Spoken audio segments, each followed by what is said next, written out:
Hi everyone, it's Shakti Durga, and welcome to this episode of the Soul Talk podcast. Each episode is going to feature some of the highlights from live trainings, retreats, online classes, and presentations that I've done around the world. If you find value in it, please text the link to the podcast to a friend or share it with your networks. I look forward to connecting with you soon. Namaste.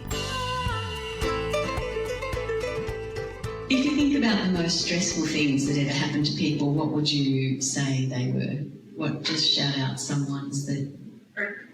Earthquakes. Death of a child. Divorce. Famines. Selling houses. Warfare. War. Yeah. Dark night of the soul. Yeah, the dark night of the soul. That's pretty stressful. New schools for children. Yeah, absolutely. Yeah, so our world is set up in such a way that there are definitely plenty of things for us to be frightened of and plenty of things to be sort of hyperactive about. Is this going to happen to me? And what are some of the most beautiful things that ever happened to you? Love? Friendship? The spiritual path? Meeting you. Meeting me. Music. Yes. Time in nature. Dancing. Romance. Children. Yeah. They're stressful too. They can be stressful, says Brahmini. And one can go either way, she says. Yeah. Money? Winning lotto. Yeah, well, some people would say that was pretty stressful for them as well. Yeah. I read in one of those magazines, some ladies suing just about every media outlet in America because they want to publish her name. She doesn't want her name released. She's suing everyone. That'll take care of her lotto winnings, won't it? All those legal fees. Lawyers will think that's a good thing. Oh dear. So in our lives, we are in a system which by its very nature is always going to have things that are beautiful and things that are so hard to deal with and so difficult to understand. And I do hear from time to time people say there can't be a God because if there was, then those terrible things wouldn't happen. And that seems like a really good argument on the surface. It seems like a very good argument. Having kicked around spiritual paths and teachers and gurus and rishis and people for the last God knows how long, it seems to me, though, that there's a few more things to consider rather than that which seems to be like an obvious no-brainer. And I've got to say, when I was a young person, I sort of thought along similar lines, that there couldn't be this horror, this heinous kind of carry-on in the world if there was really a God. Then you learn about something that's really interesting to learn about is the experience of duality as opposed to the experience of unification or unity or wholeness. And so in the time that I've been practicing spiritually, there's been a lot of times where I've experienced, as you probably have too, the unity consciousness, the experience of bliss and joy and peace, whereby everything else that might be going on in your life, it just is though it's not there. You feel so good and so, fabulous, really. I don't know, there's not enough superlatives to really describe that feeling.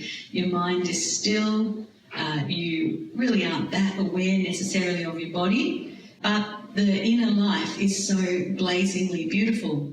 And then when you come out of that meditation and you come back into your world again, it's like, oh yeah, there's that issue I've got to deal with and there's that issue that I've got to deal with. And yet you have a little holiday from it when you're in this holiday camp called meditation or spiritual practice or mantra or whatever it is. And over time and studying a lot of the ways that other people look at things, I've been very impressed with the way the Kabbalah looks at this question of is there a God and is there not, and what do you do with the question of evil and so forth. And I really love the way in the Kabbalah they talk about how there are different dimensions that we live in. And although I'd never read anything about the Kabbalah when the V diagram dropped in the top of my head, which many people know about, it's very similar in a lot of ways, that we have a physical dimension, but we don't actually live in the physical dimension nearly as much as we live in the dimension of our mind. And we are often thinking more about mental concepts and problem solving and future wrangling or thinking about the past than actually in the present moment. And so even if you think about driving here today, how many of you were really intent on the steering wheel and the cars and all that, and how many of you are thinking, I wonder what's going to happen at Satsang today, or gosh, I must do the shopping on the way home, or whatever it is, you know. So there's this mental life going on that is interrelated in a sort of Venn diagram way with our physical world, but is not necessarily the same as it. And you can't bang a nail into a thought. You can't smell a thought. You know, our physical senses aren't designed to be able to cope with the thinking process. And then beyond that, we have our souls. And when you are embarking on a spiritual path, the whole idea of having a soul, that the soul is going through experiences, becomes more and more of a reality to us. And then it's through the soul that we have this experience of the one, and that our soul is so locked into that one. But like a Venn diagram, the soul is partially in that relationship with the one all the time. And, it, you know, if you drill far enough into any person, what you come to is the one. But then around that one, we have the law of cause and effect. And the law of cause and effect is something that's been talked about, I think, in every tradition I've ever studied. And in the East, it's called karma. Jesus called it, you reap what you sow. So in both of those traditions, certainly in the Kabbalistic teachings, that there's this law of cause and effect. So if you snap at someone, then sooner or later that person wants to snap back at you. It's cause and effect. Who's experienced that? Easy, cause and effect. And so when we're looking at this question of, is there a God, good and evil, the great things we experience, the terrible things we experience, those concepts of good and bad and the experiences of good and bad actually only happen in two of the realms where we operate. So the two realms that we're operating in to have those experiences is our physical and the mind. So with the physical and the mind, we can experience duality, and sometimes it's pleasant, sometimes it's unpleasant.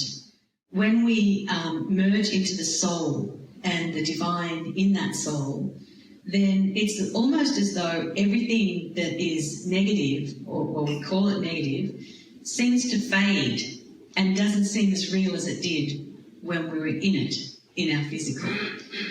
And the accounts of mystics from various spiritual traditions attest to how down the track, down the path, you don't remember the pain. You just remember the gain. The gain becomes who you are. It's your beingness. And you become quite a different kind of person to who you were in the beginning.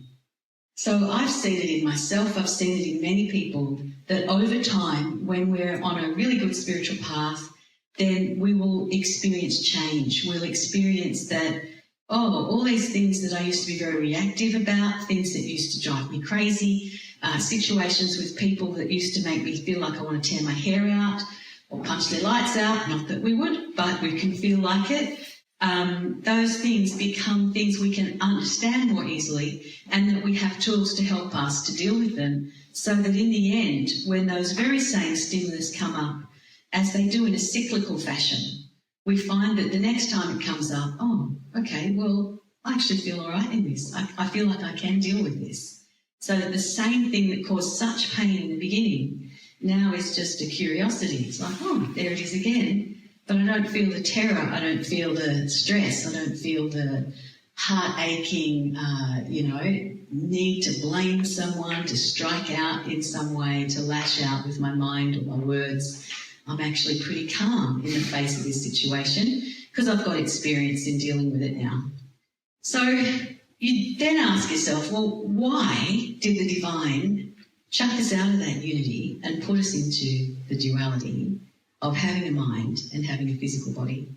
And I think a good description of that comes from the story of Genesis, where Adam and Eve were in the soul dimension, having a gorgeous time in this endless garden, where everything just happened in accordance with a telepathic movement like waves on a beach.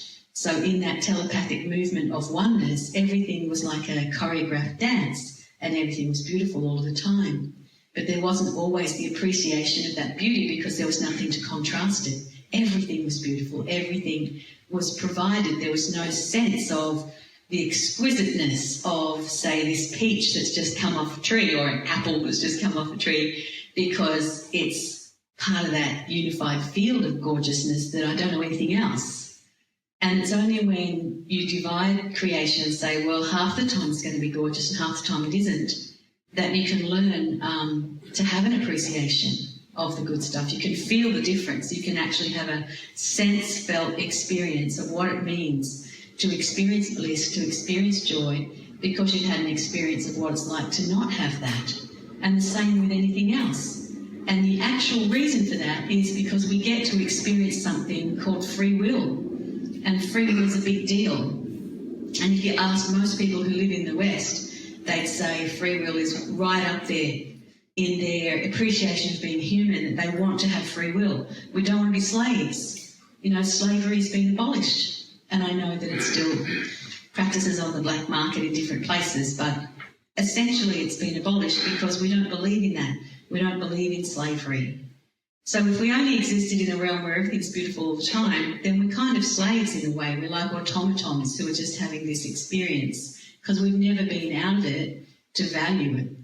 And so then once we go into duality, as we're all here, we've all got bodies, I can see you all, therefore you exist as bodies. And so then we go round and round and round until such time as we're out of the game. And we're out of the game when we're just so peaceful, we're not attached to the good, the bad, the ugly, we're not caught up in the pain, the drama, the angst of it all. And we're just able to be in this state of, I suppose, Taoist unity, that calmness, that peace. When we're at that place, then bit by bit we start to kind of edge our way out of the field of duality and more into unity, but having gone on this vast journey that when we go back into unity again at the end, we have exquisite appreciation of what it means to have that. It's no longer unconscious. It's not an unconscious state of bliss. It's a conscious state of bliss where I appreciate this blissfulness. I know I'm alive to it. I can say thank you for it every day. I can feel in my heart that I want other people to feel like this. I'd like to share this feeling. I'd like other people to have this illumination and to have these tools for dealing with their shit, basically. You know, I just like the world to know that this cycle exists and that that's why we're here. And so we wake up to these things. And that's why we come to Satsang. That's why people go to church. It's why they visit Buddhist temples. It's why we try and be the best human being we can be in spite of it all. So just thinking inside your own experience of life, you know, the good, the bad, the things we're frightened of, because there's two generative powers that exist in this world of duality, and the two generative powers are love and fear. So both love and fear are going to generate for us. We're naturally beings who are fearful of things until we learn not to be. And learning not to be fearful is part of our spirituality, I think. To be able to look in the face of something that looks really ugly and go, I know that inside that, at the very core of that, there's God. There's Nirvana, there's Buddha, whatever language floats your boat. You know, there's the divine. It's in there. And so I don't have to go into panic. I just need to stay in this place of consciousness where I'm connected to all that is good. And you might say, yeah, and how do you do that? Well, you practice. You practice. And once you decide that this is something you'd like to do, you'll have the whole universe helping you and giving you classroom examples in which you can really learn and really grow. So it's an interactive process. It is good for us at the end of the day. Our egos, which are the part that relates to the fear, have one agenda. Our soul, which is the part of us that relates to the love, has another agenda. And I don't think you get rid of fear by fearing it. So fearing our ego is not the way forward. Love it, and let it become the refined, amazing, beautiful chariot that will carry you through this life and into the vast life of the oneness. Thanks for joining me on this episode of Soul Talk. I hope the podcast has served you in creating a happier and more abundant life. If you've enjoyed the podcast, don't forget to subscribe, rate, and leave a review on your favourite podcast app. If you'd like to connect with me, head over to shaktidurga.com.